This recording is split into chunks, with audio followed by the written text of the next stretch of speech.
ஆண்டவர் இயேசு கிறிஸ்துவின் நாமத்திலே உங்கள் அனைவருக்கும் அன்பின் வாழ்த்துக்களை தெரிவித்துக் கொள்கிறேன். ஆண்டவர் இந்த நாளிலும் இந்த கூடுகைக்கு எனக்கு ஆண்டவர் வாய்ப்பை ஏற்படுத்தி அவர் தந்த ஆண்டவருக்கு நான் முதலாவது நன்றியை தெரிவித்துக் கொள்கிறேன். இரண்டாவதாக என்னை அன்போடு கூட அழைத்து இந்த கன்வென்ஷன் கூட்டத்திலும் இந்த ஒரு சிறப்பு கூடுகையிலும் எனக்கு வாய்ப்பளித்த பிஷப் ஜோஷா பிரதருக்காகவும் ஆண்டவருக்கு நான் நன்றி செலுத்துகிறேன். இந்த நாளிலும் இங்கே வந்திருக்கிற உங்கள் அனைவருக்கும் ஆண்டவராக இயேசு கிறிஸ்து நாமத்திலே வாழ்த்துக்களை தெரிவித்துக் கொள்கிறேன். நீங்கள் உங்கள் ஆண்டவருடைய நேரத்தில் ஆண்டவருடைய சமூகத்தில் செலவழிக்கிற ஒவ்வொரு நிமிஷமும் அது நிச்சயமாக வீணாக போகாது. ஆண்டவர் அதை நிச்சயமாக அவர் கணக்கில் வைத்து அதற்கு நிச்சயமாக பலனை அளிப்பார். இந்த நாளிலும் ஆண்டவர் இந்த உங்களோடு கூட இடைப்படும்படியாக நான் இந்த என்ன தலைப்பில் எடுக்க வேண்டும் சிறு தலைப்பு பிஷப் அவர் சொன்னார், ஜோஷுவா இந்த மாதிரி ஆண்டவருடைய வாக்குத்தத்தங்கள் அப்படின்னு சொல்லி சொன்னார்.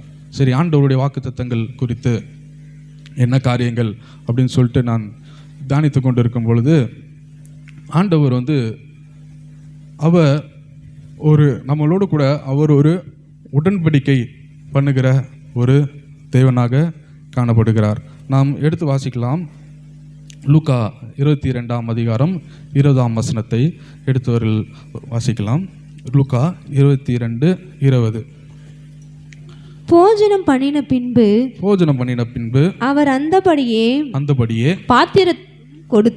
பாத்திரத்தை எடுத்து இந்த பாத்திரம் உங்களுக்காக சிந்தப்படுகிற என்னுடைய இரத்தமாயிருக்கிறபடியால் புதிய உடன்படிக்கையாய் இருக்கிறது என்றார். திரும்ப வாசிப்போம். போஜனம் பண்ணின பின்பு அவர் அந்தபடியே பாத்திரத்தை கொடுத்து இந்த பாத்திரம் உங்களுக்காக சிந்தப்படுகிற என்னுடைய இரத்தத்தினாலாகிய உடன்படிக்கையாய் இருக்கிறது என்றார். புதிய உடன்படிக்கையாய் இருக்கிறது என்றார். ஆண்டவர் நம்மளோடு கூட ஒரு புதிய உடன்படிக்கை ஆண்டவர் நம்மளோடு கூட செய்திருக்கிறார்.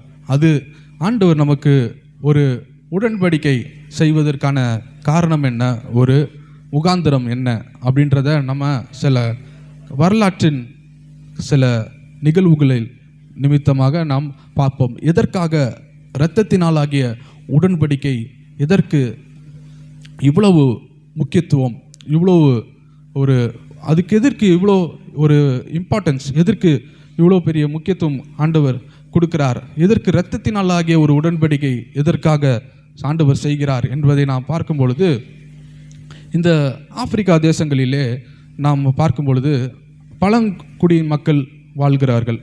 பழங்குடி மக்கள் அவர்கள் என்ன பண்ணுவார்களாம், அவங்க அநேக கோத்திரங்களாக பிரிந்திருப்பார்கள். இந்த பழங்குடி ஜனங்களுக்கும் மற்ற இடத்துல வசிக்கிற பழங்குடி ஜனங்களுக்கும் உணவு வகைகள் வித்தியாசம், அவர்கள் பழக்க வழக்கங்கள் வித்தியாசம், அவர்களுடைய முரண்பாடுகள் வித்தியாசம். அதற்கு இவர்கள் இந்த பழங்குடிய வகையை சேர்ந்தவர்கள் என்பதற்கு சில அடையாளங்கள் உண்டு. சில பேர் என்ன பண்ணுவாங்களா, அவங்க காதில் பெரிய கம்மலை போடுவார்கள். சில பேர் என்ன பண்ணுவாங்க, நாக்கில் அவர்கள் ஏதோ ஒரு காரியத்தை வச்சு குத்து கொள்வார்கள். இன்னொரு பேர் என்ன பண்ணுவாங்க, சில வளையல்களை கழுத்திலே போடுவார்கள். சில பேர் என்ன பண்ணுவாங்கன்னா, அவர்கள் புருவங்களிலும் அவர்களுடைய மூக்குகளிலும் ஒரு சில அடையாளங்களை போடுவார்கள்.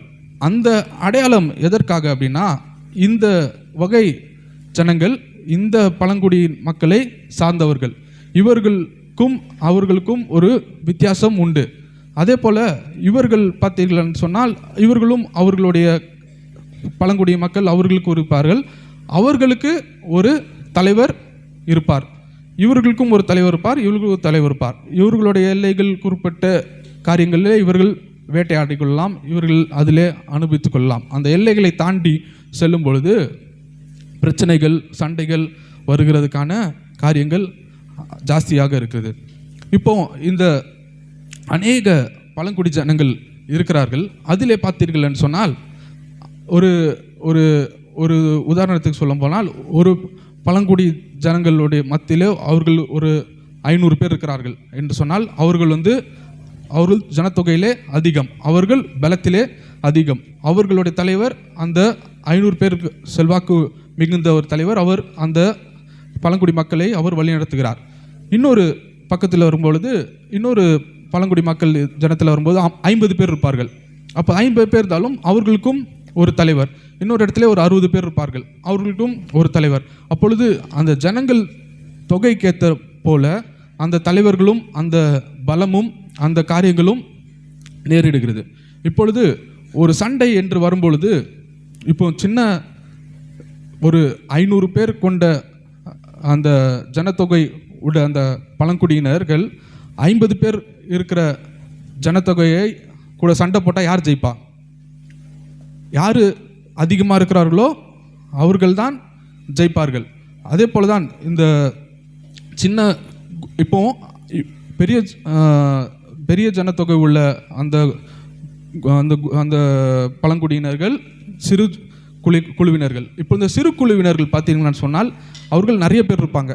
அவங்க நிறைய பேர் இருக்கும்போது என்ன ஆகுதுன்னா இவங்களுக்குள்ளேயே நிறையா சண்டை வரும்.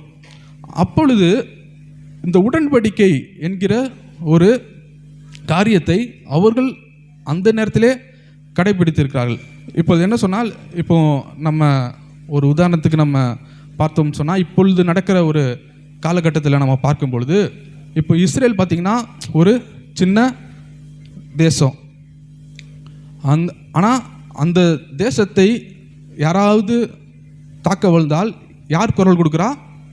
முதலாவது அமெரிக்காவிலிருந்து தான் முதலாவது எதிர்ப்பு வருகிறது. அப்போ இஸ்ரேலுக்கும் அமெரிக்காவுக்கும் என்ன சம்பந்தம் அப்படின்னு பார்க்கும்பொழுது அவர்களுக்குள்ளே சில உடன்படிக்கைகள், அவர்களுக்குள்ளே சில ஒப்பந்தங்கள் இருக்கிறது.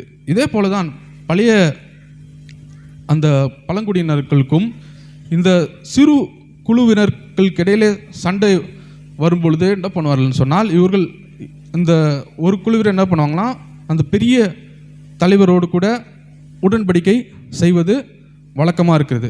இப்போ இந்த உடன்படிக்கை செய்வது எப்படி அப்படின்னு பார்க்கும்பொழுது, இந்த பெரிய குழுவினருடைய தலைவர் இப்படி ஒரு ஒப்பந்தம், நாங்கள் இந்த மாதிரி நாங்கள் ஒரு காரியத்தை நாங்கள் செய்ய போகிறோம் என்றதை அவர்கள் தீர்மானித்து அந்த பெரிய குழுவினர் தலைவர் உடைய அவர்கள் சொல்லுகிற இடத்திற்கு இந்த சின்ன குழுவினருடைய தலைவர் வருவார். வந்த உடனே அந்த தலைவர் இருவரும் ஜனக்கூட்டத்தின் நடுவிலே உட்கார்ந்து அவர்கள் பேசுவார்கள். இந்த மாதிரி நாங்கள் நீங்கள் என்ன சொல்லுகிறோ அந்த காரியத்திற்கு நாங்கள் கீழ்ப்படுகிறோம். நீங்கள் எங்களுக்கு ஏதாவது ஒரு பிரச்சனை வந்தால் அந்த பிரச்சனைக்கு நீங்கள் ஒரு தீர்வை நீங்கள் கொடுக்க வேண்டும் என்று சொல்லி, இவர்கள் ஒப்பந்தம் வெறும் வாயினால் மாத்திரம் இராது. அவர்கள் என்ன பண்ணுவார்கள் என்று சொன்னால், இந்த பெரிய குழுவினருடைய கையை அறுத்து கொண்டு அந்த இரத்தத்தை ஒரு ஒரு பாத்திரத்தில் வைப்பார்கள். அப்புறம் இந்த சின்ன குழுவினருடைய இரத்தத்தை கையில் அறுத்துட்டு அதில் ஒரு 2-3 சொட்டு அந்த பாத்திரத்திலே அவர்கள் போடுவார்கள். போட்டுவிட்டு கொஞ்சம் தண்ணீர் கலந்து விட்டு எல்லாரும் எதிர்க்கே 2 பேருடைய இரத்தமும் ஒரே பாத்திரத்தில் விழும் பொழுது அந்த பாத்திரத்தில் இருக்கிற அந்த அந்த இதை 2 தலைவர்களும் கொஞ்சம் கொஞ்சம் குடிப்பாங்க. இப்போ இது நம்ம கேட்கும் பொழுது, என்னடா இதெல்லாம் என்ன பழைய இதில் இவ்வளோ அது இவ்வளோ அன்ஹைஜீனிக்காக இருக்குது, இது ஒரு சரியான முறையா அப்படின்னு பார்க்கும்பொழுது, அதற்கு உள்ளாக அதனுடைய அர்த்தம் நம் பார்க்கும் பொழுது, இவர்கள் இருவரும் ஒருத்தருக்கு ஒருத்தர் சம்பந்தமே கிடையாது. இவர்களும் பெரிய குழுவினர்கள், அவர்கள் எங்கேயோ இருக்கிறார்கள். சிறு குழுவினர் இவர்கள் எங்கேயோ இருக்கிறார்கள். இவர்கள் இருவருக்கும் எந்தவித இரத்த சம்பந்தமோ எந்த விதமான ஒரு காரியமோ கிடையாது. ஆனால் இந்த உடன்படிக்கை அவர்கள் செய்யும் பொழுது, இவர்களுக்கு 2 பேர் இரத்தமும் ஒன்றாக இருக்கும் பொழுது, அது 2 பேரும் பானம் பண்ணும்போது, இப்பொழுது அவர்களுடைய உடன்படிக்கையோடைய அர்த்தம் என்னன்னு சொன்னால், உன்னுடைய இரத்தம் தான் எனக்கும் ஓடுது, என் இரத்தம் தான் உனக்கும் ஓடுது. அப்போது எனக்கு ஒரு பிரச்சனைனா நீ வரணும், உனக்கு ஒரு பிரச்சனைனா நான் வருவேன். அதுதான் இந்த உடன்படிக்கையோடைய பெரிய ஒரு ரகசியமாக இருக்குது. இதை நான் தெரியும் பொழுது எவ்வளோ ஒரு காரியமாக இருக்குது அதனால்தான் இந்த வசனத்தில் நாம் பார்க்கும் பொழுது இந்த திரும்ப அந்த வசனத்தை நாம் படிப்போம். போஜனம் பண்ணின பின்பு அவர் அந்தபடியே பாத்திரத்தையும் கொடுத்து இந்த பாத்திரம் உங்களுக்காக சிந்தப்படுகிறது, என்னுடைய இரத்தத்தினால் ஆகிய புதிய உடன்படிக்கையாய் இருக்கிறதே என்றார். நம்ம அநேக நேரத்தில் இந்த உடன்படிக்கையுடைய காரியத்தை நாம் சரியாக புரிந்து கொள்ளாதனால்தான் நம்ம திருவிருந்து எடுக்கும் பொழுது நமக்கு அநேக காரியங்கள் நமக்கு தெரியல. அது ஏதோ சடங்காச்சாரம், அது வந்து ஏதோ ஒரு பாரம்பரியம், ஏதோ ஒரு விதமான ஒரு ஞாயிற்றுக்கிழமை முதல் ஆராதனையிலே எடுக்கிற ஒரு சாதாரண ஒரு அப்பமும் திராட்சை ரசமும் என்கிற ஒரு கண்ணோட்டத்திலே நாம் பார்க்கிறோம். ஆனால் இயேசு கிறிஸ்து இங்கே என்ன சொல்லுகிறார் என்று சொன்னால், இந்த பாத்திரம் என்னுடைய இரத்தத்தினால் ஆகிய புதிய உடன்படிக்கையாக இருக்கிறது.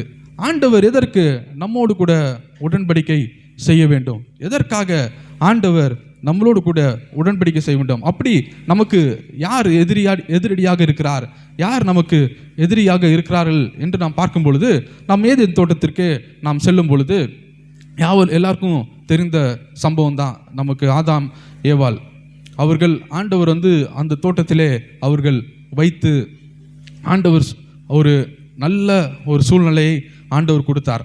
ஆண்டவர் மனிதனை படைப்பதற்கு முன்பதாகவே மனிதனுக்கு என்ன தேவை, என்னென்னலாம் அவனுக்கு தேவை, ஆண்டவர் மனுஷனை படைச்சிட்டு தான் ஐயோ மனுஷனை படைச்சிட்டனே அவனை வைக்கிறதுக்கு ஏதாவது இழவேணும் அப்படின்னு சொல்லி ஆண்டவர் படைச்சாரா? இல்லை. ஆண்டவர் மனிதனுக்கு என்ன தேவையோ அது எல்லாவற்றையும் அவனை சிருஷ்டிப்பதற்கு முன்பதாகவே ஆண்டவர் எல்லாவற்றையும் நேர்த்தியாக பார்த்து, நேர்த்தியாக செய்து, நேர்த்தியாக எல்லாவற்றையும் அவனுக்குடைய எல்லாவற்றை சகல தேவைகளையும் அவனுக்கு உண்டாக்கிவிட்டு தான் ஆண்டவர் மனிதனை படைக்கிறார். அவனுக்கு ஏற்ற துணையை ஆண்டவர் உண்டாக்குறார். ஆனால் ஆண்டவர் அவரோடு படைத்ததுக்கு அப்புறம் ஆண்டவர் அவனோடு கூட உடன்படிக்கை செய்யும் பொழுது ஆண்டவர் இந்த பழத்தை புசிக்கினாலே நீ சாகவே சாவாய். அப்பொழுது ஆண்டவர் அவர்களோடு கூட இருக்கும் பொழுது ஆண்டவர் சில ஒரு நிபந்தனையை கொடுக்கிறார். இப்போ நான் இந்த ஆப்பிரிக்க தேசத்தில் நடக்கிற ஒரு காரியத்தை சொல்லும்போது, இந்த உடன்படிக்கை அவர்கள் செய்யும் பொழுது இந்த உடன்படிக்கை முறிக்கப்பட வேண்டும். இந்த உடன்படிக்கை முறிக்கப்பட வேண்டும் சொன்னால் அவர்கள் அதற்கு ஒரு சடங்காச்சாரம் வச்சிருப்பார். அப்போ என்னன்னா, அந்த தலைவருக்கு எது பிடிக்காதோ அதை அவர்கள் செய்தால் அந்த உடன்படிக்கை முறிக்கப்படும். அதே போலதான் ஆண்டவர் ஒரு உடன்படிக்கை ஆண்டவர் ஏதேன் தோட்டத்திலே அவர்களை வைத்து அவர்களுக்கு தேவையான எல்லா காரியங்களையும் ஆண்டவர் உண்டாக்கிவிட்டு இதை செய்யாதே என்று அவர் அந்த உடன்படிக்கையை ஆண்டவர் நிறைவேற்றுவார். ஆண்டவர் இந்த காரியத்தை ஆண்டவர் செய்த பொழுது ஆனால் நடந்தது என்ன என்று நம்ம எல்லாருக்கும் தெரியும். அவர்கள் எது சாப்பிடக்கூடாது என்று சொன்னார்களோ அந்த பழத்தை அவர்கள் சாப்பிட்டார்கள். சாப்பிட்டு விட்டு ஆண்டவரோடு கூடிய அந்த உடன்படிக்கையை அவர்கள் முறிக்கிறார்கள். முறித்த பின்பாக அவர்களுக்கு வாழ்க்கையிலே நடக்கிற அந்த விளைவுகளை நாம் பார்க்கும் பொழுது அதனால்தான் உள்ளே பாவம் நுழைகிறது. பாவம் உள்ளே நுழையும் பொழுதுதான் அந்த பாவத்தின் அதிகாரியாக பிசாசானவன் உள்ளே நுழைகிறான். அவன்தான் திருடவும் கொல்லவும் அழிக்குமே வருகிறான் என்று நாம் பார்க்க முடியும். ஆண்டவர் நம்ம இந்த வசனத்தை நாம் வாசிக்கும் பொழுது ஆண்டவர் எப்படி ஒரு நல்ல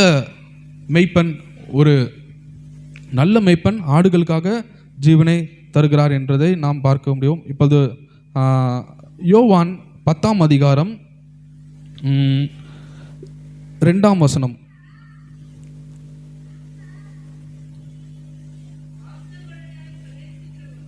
வாசல் வழியா பிரவேசிக்கிறவனோ ஆடுகளின் மேய்ப்பனாய் இருக்கிறான். வாசலை காக்கிறவன் அவனுக்கு திறக்கிறான். ஆடுகளும் அவன் சத்தத்துக்கு செவி கொடுக்கிறது. அவன் தன்னுடைய ஆடுகளை பேர் சொல்லி கூப்பிட்டு அவைகளை வெளியே நடத்தி கொண்டு போகிறான். போதும். இப்ப ஆண்டவர் ஒரு ஆட்டின் ஒரு காரியத்தை ஒரு ஓமையாக இங்கே உள்ளே கொண்டு வருகிறார். இப்பொழுது நம்ம ஸ்டார்டிங்கில் பார்க்கும் பொழுது உடன்படிக்கை அது நம்மளுடைய முக்கியத்துவம், அதனுடைய விளைவுகள், அதனுடைய காரியத்தை நாம் பார்க்கிறோம். அதனுடைய இன்னொரு பக்கத்திலே நாம் சென்று எதற்காக ஆண்டவர் ஒரு ஆட்டை எடுக்கிறார். இன்றைக்கு நான் வரும்பொழுது ஆண்டவர் இந்த ஆடை குறித்து சில காரியங்கள் உணர்த்தும் பொழுது நான் உள்ளே வந்த உடனே பார்க்கும்பொழுது நிறையா ஆடுகளை பார்த்த உடனே ஓகே, எனக்கு ஒரு சந்தோஷமாக போச்சு. சரி, ஆண்டவர் ஏதோ ஒன்று ஒரு சரி நமக்கு எடுத்துகிட்டு வந்த காரியமும் ஏதோ ஆடு ரிலேட்டடாக ஏதோ ஒன்று இருக்குதுன்னு சொல்லி எனக்கும் ஒரே சந்தோஷமாக இருக்குது. சங்கீதக்காரன் சங்கீதம் 23:1, கர்த்தர் என் மெய்ப்பராக இருக்கிறார், நான் தாழ்ச்சி அடையேன். அப்போ ஆண்டவர் வந்து மெய்ப்பனாகவே இருக்கிறார். ஆண்டவர் ஒரு நம்மை பராமரிக்கிற, நம்மை பாதுகாக்கிற ஒரு நல்ல மெய்ப்பனாகவே இருக்கிறார். நம்ம ஏதேன் தோட்டத்தில் பார்க்கும் பொழுதும் ஆண்டவர் ஆதாமுக்கு என்னென்ன தேவையோ எல்லாவற்றையும் செய்து அவனை பராமரித்து அவனுக்கு எல்லாவற்றையும் கொடுத்தார். ஆனால் அதை இழந்த பிறகும் சங்கீதக்காரன் சொல்லுகிறான், கர்த்தர் என் மெய்ப்பராக இருக்கிறார். இப்பொழுது என் ஆடுகள் என் சத்தத்தை கேட்கும் என்கிறார். இப்போ இந்த ஆடுகள் சத்தத்தை கேட்கும் அப்படின்றபோது எனக்கு வந்து இது ஒரு வித்தியாசமாக இருந்தது. ஏன்னா ஆடுகள் வந்து எப்படி சத்தத்தை கேட்டு, இப்போ ஒரு நாய்னா அது பேர் சொல்லி கூப்பிட்டா நாய் வரும், ஏதோ ஒரு வேறு ஏதோ விலங்குனா பேர் சொல்லி கூப்பிட்டா வரதை நான் பார்த்துருக்கேன். ஆடு வந்து பேர் சொல்லி எப்படி கூப்பிடுவாங்க அப்படி பார்க்கும்பொழுது ஒரு முறை ஒரு ஒரு ஒரு வீடியோ ஒன்று பார்த்தேன். அப்போ வந்து என்னென்னா, ஒரு 4-5 மெய்ப்பர்கள் சாப்பிட போகிறாங்க. அவர்கள் வந்து ஆடு மேய்த்து கொண்டு போகிறார்கள். காலையிலே அவங்க சாப்பாடெல்லாம் எடுத்துக்கொண்டு அவர்கள் அந்த அந்த இடத்துல பார்த்திங்கன்னா ஆடு மேய்க்கிறது வந்து ஒரு பிரதான தொழிலாக இருக்குது. அப்போ வந்து ஒரு மேய்ப்பனும் பார்த்திங்கன்னா ஒரு 50-60 ஆடுகளை ஒரு மேய்ப்பனும் அவங்கவுங்க வித்தியாசமான இடத்துல வந்து இருக்கிறார்கள். அப்போ வந்து திடீர்னு அவங்க மேய்ச்சி கொண்டு இருக்கிறாங்க. ஒரு மத்தியானம் சாப்பிட்ற நேரத்தில் ஒரு அங்கங்கே தள்ளி மேய்ச்சல் காட்டி கொண்டிருந்த மேய்ப்பர்கள் எல்லாரும் என்ன பண்ணுறாங்க, ஒரு மரத்தின் நிழல் அடியில் உட்காந்து சாப்பிட வந்துடுறாங்க. இவர்கள் வந்து இந்த மத்தியானத்தில் அவங்களுக்கு கொண்டு வந்த சாப்பாட்டை அவர்கள் சாப்பிடும் பொழுது ஆடுகள் வந்து பார்த்திங்கன்னா எல்லாமே அந்த 4 மேய்ப்பர்கள் ஆடுகளும் ஒன்றோடு ஒன்று கலந்து விடுது. இப்போ எனக்கு பார்க்கும்பொழுது வித்தியாசமே தெரியல. இப்போ எனக்கு என்னென்னா, எப்படி இந்த மேய்ப்பன் வந்து அவனோட ஆடு எதுன்றத எப்படி கண்டுபிடிப்பான் அப்படின்றத நானும் யோசிச்சுட்டு இருந்தேன். இவங்க வந்து பொறுமையாக அவங்க சாப்பிட்டுட்டு கதை பேசிட்டு கொஞ்ச நேரம் ரிலாக்ஸ் பண்ணிவிட்டு அவங்க கிளம்புற நேரம் வரும்பொழுது இந்த ஆடு மேய்ப்பன் வந்து ஒரு சத்தத்தை எழுப்புறார். சத்தத்தை எழுப்பும் பொழுது அங்கே இருக்கிற அந்த ஆடுகள்லேருந்து ஒரு குறிப்பிட்ட ஆடு மட்டும் இந்த மேய்ப்பன் இடத்துல வருது. இது ஆச்சரியமாக இருக்குது. 2வது மேய்ப்பன் என்ன பண்ணுறான், அவர் ஒரு வித்தியாசமான சத்தத்தை அவர் எழுப்புகிறார். அவர் எழுப்பின உடனே அதுலேருந்து இந்த 3லேருந்து ஒரு ஆடு அந்த இவரோட ஆடுகள் மட்டும் இவருக்கு பின்னாடி வந்தது. எல்லாம் சாப்பிட்டுட்டே இருக்குது. சத்தத்தை கேட்டோடனே டட்டா அப்படியே அது அப்படியே ஒரு இதுவாகி டக்குன்னு ஓடி அப்படியே வந்துடுது. அதே மாதிரி 3வது மேய்ப்பன், 4வது மேய்ப்பன் அப்படி சொல்லும் பொழுது அந்த ஆடுகள் அந்த மேய்ப்பனுடைய சத்தத்தை கேட்கிறது. அதே போல தான் ஆண்டவர் என்ன சொல்கிறாரா, என் ஆடுகள் என் சத்தத்தை கேட்கிறது. அப்போ ஆண்டவர் ஒரு நல்ல மேய்ப்பன் என்பதை சங்கீதக்காரன் நமக்கு சொல்லுகிறார். இப்போ நமக்கு வாக்குத்தத்தங்கள் அப்படின்னு நம்ம பார்க்கும் பொழுது நமக்கு ஆண்டவர் சொன்னுகிற ஒரு உடன்படிக்கை என்பது ஒரு பிரதானமான ஒரு வாக்குத்தத்தமாக இருக்குது. என்னன்னு சொன்னால், ஆண்டவர் இந்த உலகத்திற்கு வருவதே ஒரு பெரிய வாக்குத்தத்தங்களிலே ஒரு பிரதான வாக்குத்தத்தம். அதான் பவுல் சொல்லுகிறார், கிறிஸ்துவுக்குள் எல்லாமே இருக்கிறது, அவருக்குள் எல்லாமே இருக்கிறது. இப்போ இன்னொரு உதாரணத்தை நான் சொல்ல வேண்டும் என்று சொன்னால், ஒரு அமெரிக்க தேசத்திலே ஒரு பிரபல ஒரு பெரிய ஒரு தொழிலதிபர் இருந்தார். அவருக்கு ஒரே ஒரு பையன் இருந்தார். அந்த பையன்தான் அந்த அந்த தொழிலதிபருடைய எல்லா சொத்தையும் பார்த்து கொண்டிருந்தார். அப்பொழுது அந்த தொழிலதிபருக்கு ஒரு ஏழையான ஒரு நபர் ஒரு முறை அவருடைய கடைக்கு போகும்பொழுது அவர் வந்து ஒரு பரிசளிக்கிறார். அப்பொழுது அந்த ஏழை அவர் வந்து ஒரு சலூன் கடை வச்சிருக்கிறார். அந்த சலூன் கடை வச்சிருக்கிறவர் இந்த தொழிலதிபருடைய பையன் வந்து முடிவெட்டும் போது தான் அவனுக்கு நல்ல ஒரு நட்பு ஏற்படுது. அப்பொழுது ஒரு முறை அந்த அந்த முடிவெற்றவர் அவருக்கு ஒரு பரிசு அளிக்கிறார். அந்த பரிசு என்ன என்று பார்த்தீங்கன்னா, அந்த தொழிலதிபர் பையனுடைய ஒரு வரைபடம். இவரே வரைந்து இவரே அந்த படத்தை வரைந்து இவருக்கு அன்பளிப்பாக கொடுக்கிறார். இப்போ இந்த படத்தை இவர் கொடுத்துட்டு இவர் பேர் மட்டும் கீழே எழுதியிருந்தார் ஒரு ஞாபகார்த்தமாக. வருஷங்கள் புரண்டோடுகிறது. இந்த ஒரு முறை என்ன ஆகுதுன்னா, அந்த ஒரு குறிப்பிட்ட வருடங்களுக்கு பின்பதாக அந்த தொழிலதிபருடைய மகன் இறந்து போகிறார். இறந்து போகும்பொழுது இந்த முடிவெற்றவருக்கு ரொம்ப வயசாயிடுச்சு, அவருக்கு கொஞ்சம் வயசாயிடுச்சு.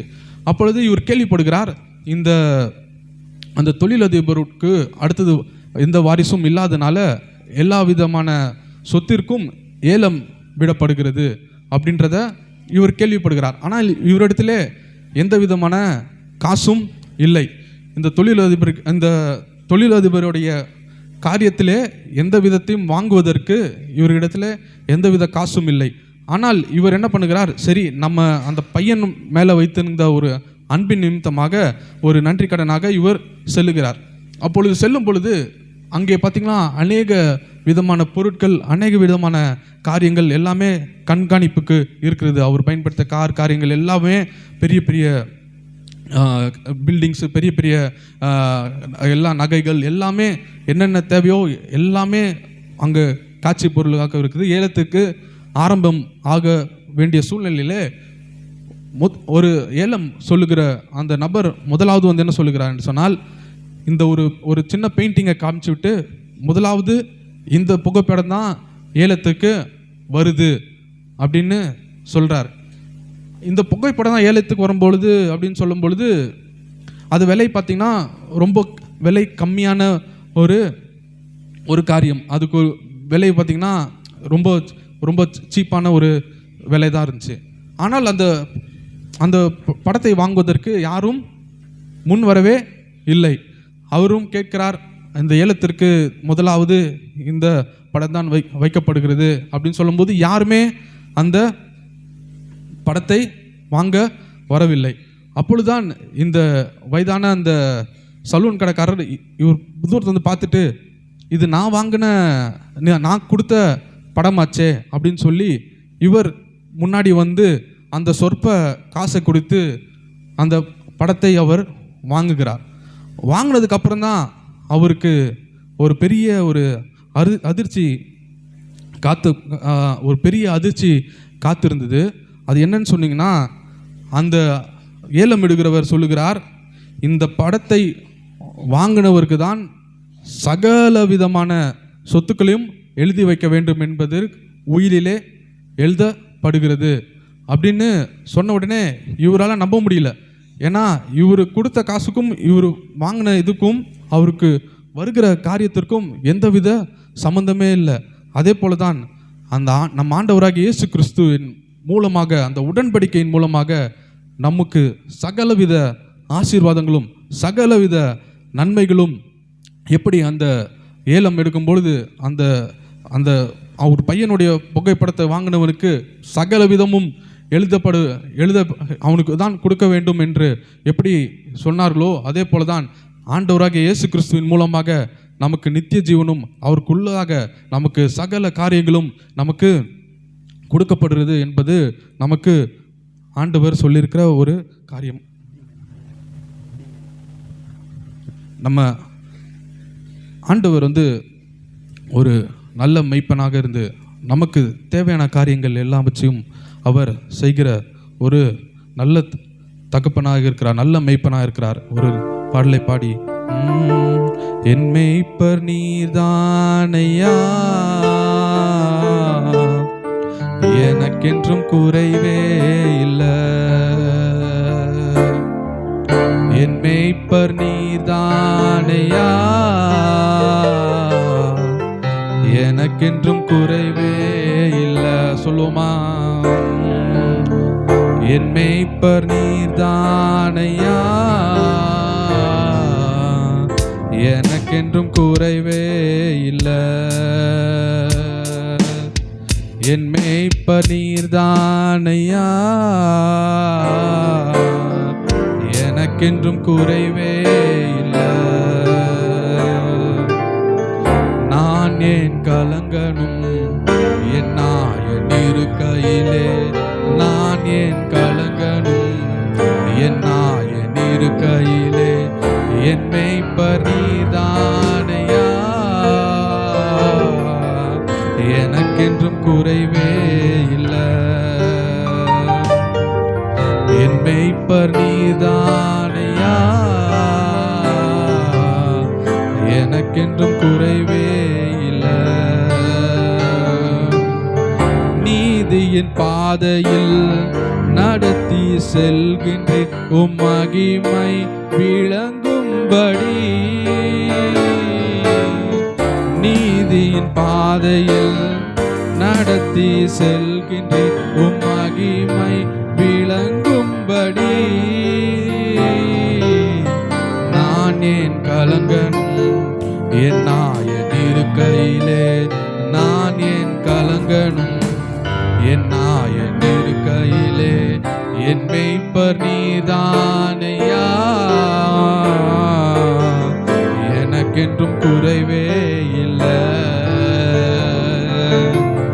என் மேய்ப்பர் நீர்தானையா, எனக்கென்றும் குறைவே இல்லை. ஆத்துமா தேற்றுகிறீர், ஆவி பலிகிறீர், புது உயிர் தருகின்றீர். ஆத்துமா தேற்றுகிறீர், ஆவி பொழிகிறீர், புது உயிர் தருகின்றீர். நான் ஏன் கலங்கணும் என் நாயன் இருக்கையிலே, நான் ஏன் கலங்கணும் என் நாயன் இருக்கையிலே. என் மேய்ப்பர் நீர்தானையா, எனக்கென்றும் குறைவே இல்லை. என் மேய்ப்பர் நீர்தானையா, எனக்கென்றும் குறைவே இல்லை. எதிரிகள் கண்முன்னே வெற்றி தருகிறீர், விருந்தும் படைக்கின்றீர். எதிரிகள் கண்முன்னே வெற்றி தருகிறீர், விருந்தும் படைக்கின்றீர். நான் ஏன் கலங்கணும் என் நாயன் இருக்கையிலே, நான் ஏன் கலங்கணும் என் நாயன் இருக்கையிலே. என் மேய்ப்பர் நீர்தானையா, எனக்கென்றும் குறைவே இல்லை. என் மேய்ப்பர் நீர்தானையா, எனக்கென்றும் குறைவே இல்லை. நிச்சயமாகவே வாழ்நாள் முழுவதும் உம் கிருபை பின்தொடரும். நிச்சயமாகவே வாழ்நாள் முழுவதும் உம் கிருபை பின்தொடரும். நான் ஏன் கலங்கணும் என் நாயன் இருக்கையிலே, நான் ஏன் கலங்கணும் என் நாயன் இருக்கையிலே. என் மேய்ப்பர் நீரானையா, எனக்கென்றும் குறைவே இல்லை.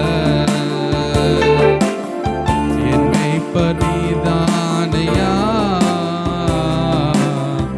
எனக்கென்றும் குறைவே இல்லை. ஆமென். நம் ஆண்டவர் நமக்கு ஒரு நல்ல மெய்ப்பனாக அவர் இருக்கிறார் என்பதை நாம் பார்த்தோம். ஆண்டவர் ஒரு நல்ல மெய்ப்பன் என்ற ஒரு எந்த ஒரு நம்மளை காக்கும் வண்ணமாக அவர் எந்த விதத்திலும் போவார் என்று சொன்ன போதால், அந்த யோவான் 10ஆம் அதிகாரம் 7ஆம் வசனத்திலே சொல்லுகிறது, ஆதலால் இயேசு மறுபடியும் அவர்களை நோக்கி, நானே ஆடுகளுக்கு வாசல் என்று மெய்யாகவே மெய்யாகவே சொல்கிறேன். 9ஆம் வசனம், நானே வாசல், என் வழியாக ஒருவன் உட்பிரவேசித்தால் அவன் ரட்சிக்கப்படுவான். அவன் உள்ளும் புறமும் சென்று மேய்ச்சலை கண்டடைவான். அப்போ ஆண்டவர் ஒரு மேய்ச்சல், ஆண்டவர் ஒரு நல்ல ஒரு மேய்ப்பன். ஆடுகளை அவன் பட்டினி போட மாட்டான். அடுத்த வசனத்தில் நாம் பார்க்கும் பொழுது திருடர்களை குறித்து ஆண்டவர் சொல்லுகிறார். 10ஆம் வசனம், திருடன் திருடவும் கொல்லவும் அழிக்கவும் வருகிறானே அன்றி வேறொன்றுக்கும் வரான். நானோ அவைகளுக்கு ஜீவன் உண்டாயிருக்கவும் பரிபூர்ணப்படவும் வந்தேன். இந்த வசனத்தை நாம் பார்க்கும் பொழுது ஆண்டவர் வாசலாக காணப்படுகிறார். இப்போ அநேக கிறிஸ்தவர்களுடைய அநேகருடைய மனநிலை என்ன என்று சொன்னால், இந்த வாசல் வழியாக உள்ளே பிரவேசிப்பதற்கு அவர்களுக்கு மனதில்லை. இந்த வாசல்கள் உள்ளே பிரவேசிக்கும் பொழுதுதான் உள்ளே தேவையான எல்லா விதமான மேய்ச்சலும் உள்ளும் புறமாக சென்று நல்ல மேய்ச்சலை கண்டடைவான் என்று ஆண்டவர் சொல்லுகிறார். நானே வாசல் என்கிறார். அப்போ இன்றைக்கு கிறிஸ்தவர்கள் உடைய அநேக பேருடைய காரியம் என்ன சொன்னால், அவர்களுக்கு நன்மைகள் வேண்டும், நல்ல காரியங்கள் வேண்டும், ஆனால் ஆண்டவருடைய அந்த வாசலுள் பிரவேசிப்பதற்கு மனதில்லை. இப்போது உதாரணத்துக்கு நான் சொல்ல வேண்டும் என்று சொன்னால், இப்பொழுது அநேக பேர் பாதுகாப்புக்காக ஆண்டவரிடத்தில் வருவார்கள். அநேகர் சாப்பாட்டு, எனக்கு நல்ல சாப்பாடு வேண்டும், நல்ல உடை வேண்டும், நல்ல பாதுகாப்பு வேண்டும், நல்ல பணம் வேண்டும், நல்ல வசதி, போவதற்கு நல்ல வசதி வாய்ப்புகள் வேண்டும் அப்படின்னு அநேகர் இந்த ஒரு காரியத்திற்காக தான் சொல்வார்கள். இப்போ ஒரு உதாரணத்துக்கு, இப்பொழுது இந்த நாட்டின் பிரதமரோ இல்லை ஜனாதிபதியோ நாட்டை ஆள்கிறவர்கள் என்னோட கூட தங்குறாங்கன்னு வச்சுக்கோங்க. இப்போ நான் பாதுகாப்புக்காக நான் ஆசைப்படணுமா? நான் பாதுகாப்புக்காக யார்கிட்டாவது கேட்கணுமா? இல்லை. அவர்கள் வரும்பொழுதே அநேக பாதுகாப்போடு கூட தான் அவர்கள் சுற்றிலும் வருவார்கள். அவர்கள் என் கூட இருக்கும் பொழுது எனக்கு சாப்பாடு வேண்டும் என்று நான் கேட்பேனா யார்கிட்டையாவது? இல்லை. என்ன, எனக்கு போதுன்ற அளவுக்கு சாப்பாடு, எல்லாமே உயர்தர வகையான சாப்பாடுகள் அங்கே வரும். நான் எங்கேயாவது போகணும், எனக்கு யாருக்கிட்ட லிஃப்ட் கொடுங்க, லிஃப்ட் கேட்பேனா? இல்லை. அவர்கள் என்ன உயர் ரக கார் இருக்கோ அந்த காரில் தான் நானும் அவர்களோடு கூட தான் செல்லுவேன். இந்த உலகத்திலேயே ஒரு அதிகாரி ஒரு சாதா மனிதனிடத்திலே தங்கும் பொழுது அவனுக்கு சகல விதமான வசதிகளும் எல்லா விதமான தேவை எல்லாவற்றும் அவன் கவலைப்பட வேண்டிய அவசியம் இல்லாத ஒரு பொழுது, வானத்தையும் பூமியும் படைத்த அந்த சர்வ வல்லமையுள்ள தேவன் நம்மளோடு கூட அவர் உடன்படிக்கை செய்து அவர் நம்மளோடு கூட அவர் நமக்கு தங்கும் பொழுது நமக்கு என்ன குறைச்சல்? அதனால்தான் சங்கீதம் 23ஆம் அதிகாரத்திலே தாவீது அழகாக சொல்லுகிறார். அந்த வசனத்தை முதலிருந்தே நாம் வாசிப்போம். இது நிறைய பேருக்கு தெரிந்த ஒரு வசனம்தான், நிறைய பேருக்கு தெரிந்த ஒரு அதிகாரம் தான். ஆனால் அதற்குள்ளே இருக்கிற சாராம்சம், அதன் உள்ளே இருக்கிற அந்த காரியத்தை தாவீது எப்படி உணர்ந்து, ஏன்னா அவனும் ஒரு மெய்ப்பன், தாவீதும் அவனுக்கும் ஆடுகள், அவனுக்கும் பாதுகாத்தான். அவன் தான் சொல்லுகிறான், ஒரு முறை சிங்கம் ஒரு முறை கரடி வந்தது, அவர்களுடைய கைகளுக்கு நாட்டை தப்புவித்தேன். அப்போதுதான் அவன் எப்படியாக அந்த நடைமுறையில் அவன் அனுபவித்துதான் அந்த சங்கீதம் ஒரு வெளிப்பாடாக அவனுக்கு வருகிறது. அந்த சங்கீதத்தை நாம் வாசிப்போம். 23ஆம் அதிகாரம் முதலிருந்தே வாசிப்போம். கர்த்தர் என் மேய்ப்பராய் இருக்கிறார், கர்த்தர் என் மேய்ப்பராய் இருக்கிறார், நான் தாழ்ச்சி அடையேன். அவர் என்னை புல்லுள்ள இடங்களில் மேய்த்து அமர்ந்த தண்ணீர்கள் அண்டையில் என்னை கொண்டு போய் விடுகிறார். அவர் என் ஆத்துமாவை தேற்றி தம்முடைய நாமத்தின் நிமித்தம் என்னை நீதியின் பாதைகளில் நடத்துகிறார். நடத்துகிறார். நான் மரண இருளின் பள்ளத்தாக்கிலே நடந்தாலும் பொல்லாப்புக்கு பயப்படேன். தேவரீர் என்னோடு கூட இருக்கிறீர். உமது கோலும் உமது தடியும் என்னை தேற்றும். என் சத்துருக்களுக்கு முன்பாக நீர் எனக்கு ஒரு பந்தியை ஆயத்தப்படுத்தி என் தலையை எண்ணெயால் அபிஷேகம் பண்ணுகிறீர். என் பாத்திரம் நிரம்பி வழிகிறது. என் ஜீவனுள்ள நாளெல்லாம் நன்மையும் கிருபையும் என்னை தொடரும். நான் கர்த்தருடைய வீட்டிலே நீடித்த நாட்களாய் நிலைத்திருப்பேன். இந்த சங்கீதம் இதோட பெரிய வாக்குத்தத்தம், பெரிய ஒரு ஆசீர்வாதம் வேற என்னங்க இருக்கு வேற வாழ்க்கையில்? இதுதான் கர்த்தரின் மெய்ப்பராய் இருக்கிறார், நான் தாழ்ச்சி அடையேன். அவர் நம் மெய்ப்பராய் இருக்கும் பொழுது நமக்கு எந்த விதத்திலும் எந்தவித நன்மையோ எந்தவித காரியத்திலோ எந்த விதத்திலும் எந்த ஒரு குறையுமே இருக்காது.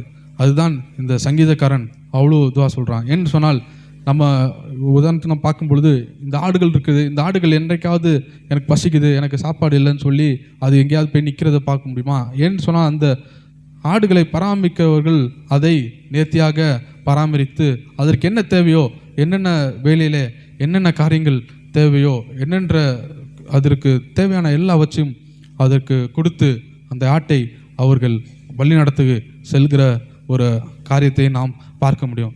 இந்த இன்னொரு ஓமையை நாம் சொல்லிவிட்டு நாம் நிறைவுப்படலாம். இந்த ஆண்டவர் ஒரு ஓமையை சொல்லுகிறார். லூக்கா 15ஆம் அதிகாரத்தில் ஆண்டவர் இந்த ஒரு ஆண்டவர் மெய்ப்பன். அடுத்ததாக நாம் பார்க்கும் பொழுது ஆண்டவர் ஒரு தகப்பன் அப்படின்ற ஒரு காரியத்தை ஆண்டவர் ஒரு ஓமை மூலமாக சொல்லுகிறார். அதிலே லூக்கா 15ஆம் அதிகாரத்தில் பார்க்கும் பொழுது 11ஆம் வசனத்திலிருந்து நான் படிக்கலாம். பின்னும் அவர் சொன்னது, ஒரு மனுஷனுக்கு 2 குமாரர் இருந்தார்கள். அவர்களில் இளையவன் தகப்பனை நோக்கி, தகப்பனே, ஆஸ்தியில் எனக்கு வரும் பங்கை எனக்கு தர வேண்டும் என்றான். போதும். இப்போ ஆண்டவர் ஒரு தகப்பனை ஒரு உதாரணத்திற்கு ஒரு ஓமையை காட்டுகிறார். அப்பொழுது அந்த தகப்பனுக்கு 2 பேர் இருக்கிறார்கள். இப்போ அந்த தகப்பன் ஒரு தகப்பனுடைய ஆஸ்தி, தகப்பனுடைய சொத்து, தகப்பனுடைய காரியங்கள் எல்லாவற்றையும் அனுபவிப்பது யாரு? அவர்களுடைய பிள்ளைகள் தான், வெளியில் இருக்கவர்கள் கிடையாது. ஆனால் இதிலே ஒருத்தர், நான் வெளியே செல்ல வேண்டும் என்பதாக, வெளியே போனால் நான் நன்றாக இருப்பேன், நன்றாக நான் வாழுவேன், நன்றாக நான் இருப்பேன் என்று சொல்லி அவர் நினைத்து கொண்டு, தகப்பனோடு இருப்பதால் தான் என்னாலே அநேக காரியத்தை என்னால் செய்ய முடியவில்லை என்று சொல்லி இந்த இளையகுமாரன் நினைத்தான். அப்பொழுது அந்த 13ஆம் வசனத்தை நாம் வாசிக்கும் பொழுது, சில நாளைக்கு பின்பு இளைய மகன் எல்லாவற்றையும் சேர்த்து கொண்டு தூர தேசத்துக்கு புறப்பட்டு போய் அங்கு துன்மார்க்கனாய் ஜீவனம் பண்ணி ஆஸ்தியை அழித்து போட்டான். எல்லாவற்றையும் அவன் செலவழித்த பின்பு அந்த தேசத்திலே ஒரே பஞ்சம் உண்டாயிற்று. அப்பொழுது அவன் குறைபடத் தொடங்கி அந்த தேசத்தின் குடிகளில் ஒரு இடத்தில் போய் ஒட்டி கொண்டான். அந்த குடியானவன் அந்த வயலிலே பன்றியை மேய்க்கும்படி அனுப்பினான். போதும். இங்கே பார்த்தீங்கன்னா, தகப்பன் ஒரு வாக்குத்தத்தம் செய்யப்பட்ட உடன்படிக்கை பிள்ளை, அந்த பிள்ளை அந்த இரத்தத்தினாலாகிய சொந்த இரத்தத்தினாலாகிய அந்த பிள்ளை தன்னுடைய சொத்தை பிரித்து கொண்டு எல்லாவற்றையும் வாங்கி கொண்டு அவன் அந்த செலவழிக்க அவன் போகிறான். தகப்பன் இடத்திலிருந்து சென்று விட்டால் நான் சந்தோஷமாக வாழ முடியும், என்னுடைய காலிலே நான் நிற்க முடியும், நான் எல்லாவற்றையும் செய்து முடியும் என்று சொல்லி அவன் தன்னுடைய எண்ணத்திலே எண்ணி அவன் தூர தேசத்திற்கு போய் அவன் எல்லாவற்றையும் செலவழிக்கிறான். இப்போ செலவழித்து விட்டு அவன் வாழ்க்கை மாறினது, அவன் வாழ்க்கை நன்றாக போயிடுச்சு, அவன் தகப்பனுடைய அவன் வாழ்க்கை நல்லா இருந்தது அப்படின்னு இந்த கதை முடிஞ்சா ஓகே, இது வந்து ஒரு சக்ஸஸ்ஃபுல் ஸ்டோரி, இது வந்து ஒரு வெற்றிகரமான ஒரு கதை என்று நாம் நினைக்கக்கூடும். ஆனால் நடந்தது என்ன என்று சொன்னால், அவன் தகப்பன் வீட்டில் கூடயும் அவன் பன்னியை அவன் பார்த்துருப்பானான்னு தெரியாது. ஆனால் அந்த பன்னியை அவன் மேய்க்கிற ஒரு சூழ்நிலைக்கு போய்விட்டு அந்த பன்றி தின்கிற தவுட்டை தின்பதற்கான ஒரு சூழ்நிலைக்கு நேராக தள்ளப்படுகிறான். இந்த இதை பார்க்கும் பொழுது நாம் எதற்காக ஆண்டவர் நானே வாசல் என்கிறார் என்பதற்கும் இந்த ஓமைக்கும் நாம் ஒப்பிட்டு பார்க்கும் பொழுது, ஆண்டவருடைய வாசலுள் இருக்கிற ஒரு ஆட்டுக்குட்டியாக இருந்தாலும் சரி, ஒரு மகனாக இருந்தாலும் சரி, அவனுக்கு எந்த விதத்திலும் எந்தவித தேவையும் அவனுக்கு ஏற்பட்டதாக சொல்லப்படவே இல்லை. அவன் உள்ளும் பொருளும் மேய்ச்சலை காண்பான், அவன் பரிபூர்ணம். அந்த சங்கீதக்காரன் சொல்கிறார், நன்மையும் கிருபையும் என்னை தொடரும். இப்போ வந்து வெளியே போன அந்த பையன் வந்து நன்மையும் கிருபையும் அவன் தேடி போகிறான். ஆனால் அது இவனிடத்திலே வருவதற்கான சாத்தியக்கூறுகளே இல்லை. அதெல்லாம் அவனை விட்டு போயிடுச்சு. இவன் பணத்தை வைத்து அவன் செலவழித்து பார்த்து கிடைக்குமான்னு பார்க்குறான், ஆனால் கிடைக்கவே இல்லை. கடைசியிலே பன்றி தின்பதை அவன் தின்கிற சூழ்நிலைக்கு தள்ளப்படுகிறான். அப்பொழுதுதான் அந்த 17ஆம் அதிகாரத்திலே 17ஆம் வசனத்திலே நாம் பார்க்கும் பொழுது, அவனுக்கு புத்தி தெளிந்த போது அவன் என் தகப்பனுடைய கூலியக்காரர்கள் எத்தனையோ பேருக்கு பூர்த்தியான சாப்பாடு இருக்கிறது, நானோ பசியினால் சாகிறேன். இங்க பார்த்தீங்களா, அவன் வெளியே சென்றவனுடைய நிலைமை பார்க்கும் பொழுது ரொம்ப பரிதாபமாக இருக்கிறது. அவன் பசியினாலே சாகிறேன். அங்கே தகப்பனுடைய வீட்டில் வேலைக்காரன் கூடயும் திருப்தியாக இருக்கிறதை இவன் வாயிலே சொல்கிறான். என்னன்னு சொல்லலாம், இவன் இதெல்லாம் பார்த்துவிட்டு வளர்ந்தவன். இவன் இதெல்லாம் இந்த எல்லாவற்றையும் பார்த்து என் தகப்பனுடைய சூழ்நிலை எல்லாவற்றையும் அறிந்து அவன் தகப்பனுடைய காரியத்தை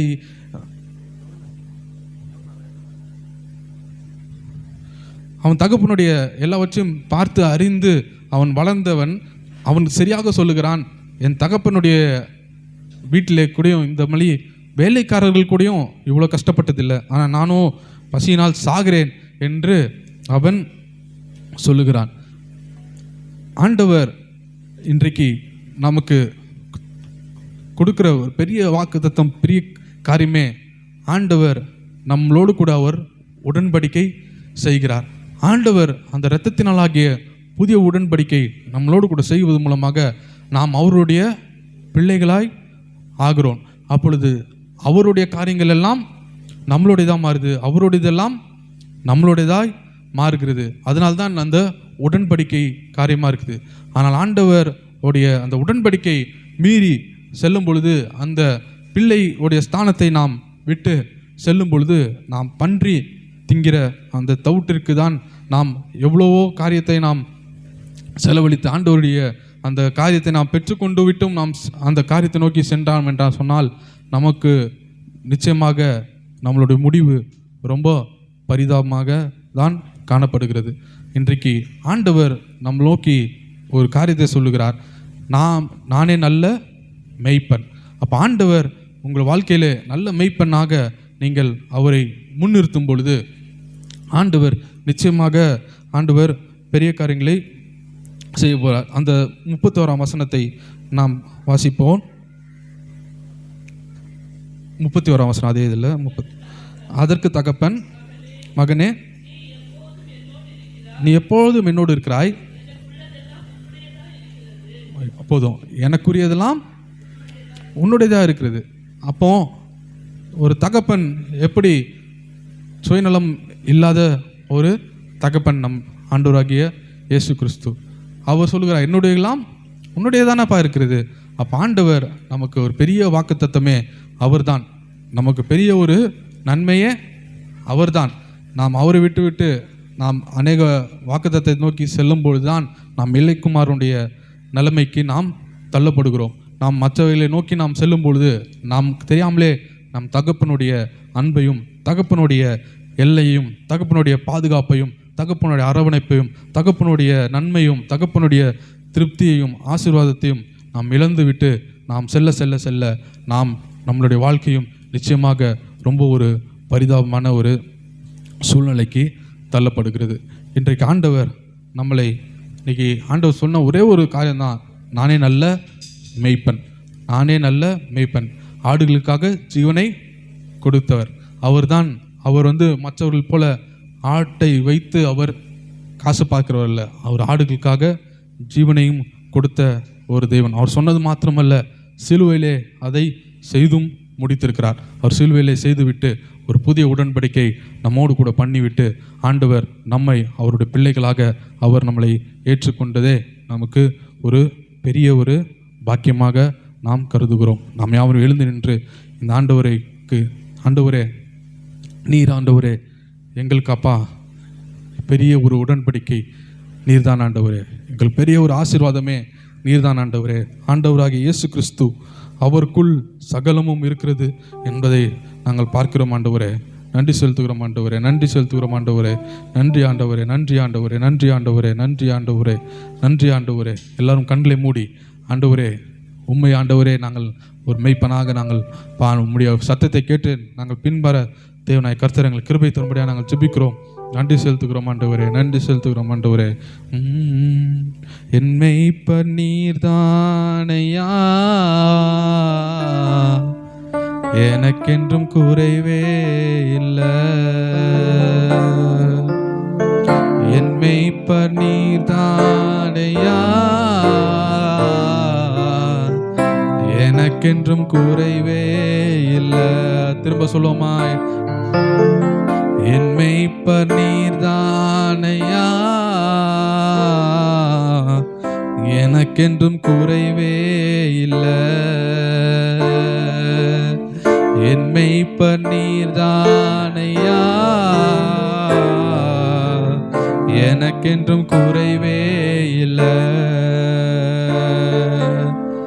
நான் ஏன் கலங்கணும் என் நாயன் இருக்கையிலே, நான் ஏன் கலங்கணும் என் நாயன் இருக்கையிலே.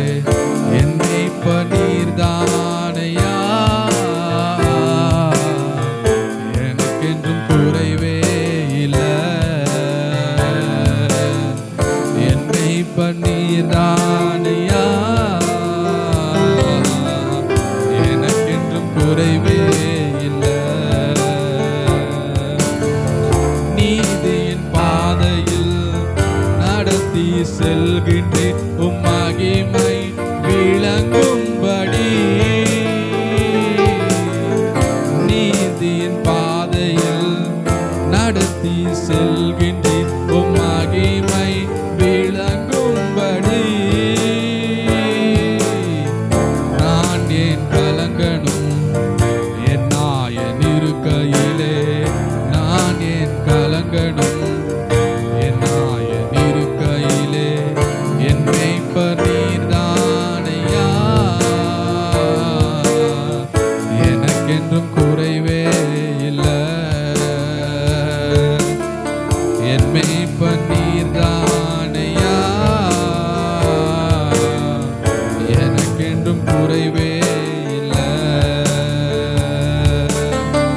எதிரிகள் கண் முன்னே வெற்றி தருகிறேன், விருந்தும் படைக்கின்றேன். எதிரிகள் கண் முன்னே வெற்றி தருகிறேன், விருந்தும் படைக்கின்றேன். நான் ஏன் கலங்கணும் என் நாயன் இருக்கையிலே, நான் ஏன் கலங்கணும் என் நாயன் இருக்கையிலே. என் மெய்ப்பர் நீர்தானையா, எனக்கென்றும் குறைவே இல்லை. என் மெய்ப்பர் நீர்தானையா, எனக்கென்றும் குறைவே இல்லை. நிச்சயமாகவே வாழ்நாள் முழுவதும் உம் கிருபை பின்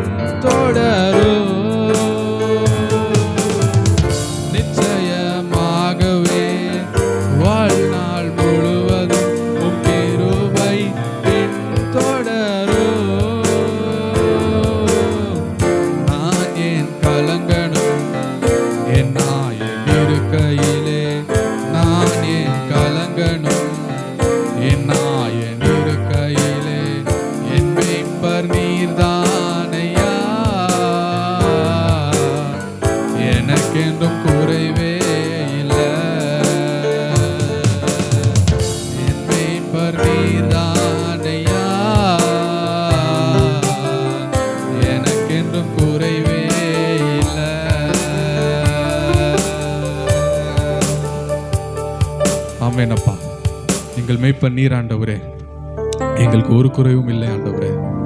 நீரே ஆண்டவரே எங்களுக்கு நிறைவாக இருந்து நீரே எங்களை வழிநடத்தும்படியாக நாங்கள் ஜெபிக்கிறோம். எங்களை ஆண்டவரே நீர் மீட்டு கொண்டீர். உங்களுடைய சிலுவையின் மூலமாக எங்கள் உடன்படிக்கை செய்துவிட்டு உங்களுடைய இதெல்லாம் எங்களுடையதான் நீர் ஆக்கினீரே. உங்களுடைய அன்பிற்கு அளவே இல்லை ஆண்டவரே.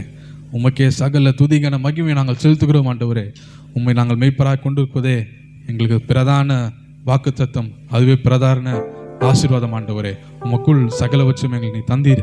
அதற்காக உம்மை துதிக்கிறோம், ஸ்தோத்திரிக்கிறோம். கிறிஸ்து இயேசுவுக்குள் சகலவும் ஆம் என்றும் ஆமேன் என்றும் இருக்கிறது என்று பவுல் எழுதுகிறபடி நாங்கள் ஆண்டவரே உம்மை நாங்கள் விசுவாசித்து உம்முடைய வாசல் உள்ளே நாங்கள் பிரவேசித்து நடக்க எங்கள் நீ கிருபை தரும்படியாக நாங்கள் ஜெபிக்கிறோம். மீதியான வேலையை நீரே பொறுப்பெடுத்து வழி நடத்துங்க. நீரே பேசினீர் ஆண்டவரே, நாங்கள் விசுவாசிக்கிறோம் ஆண்டவரே.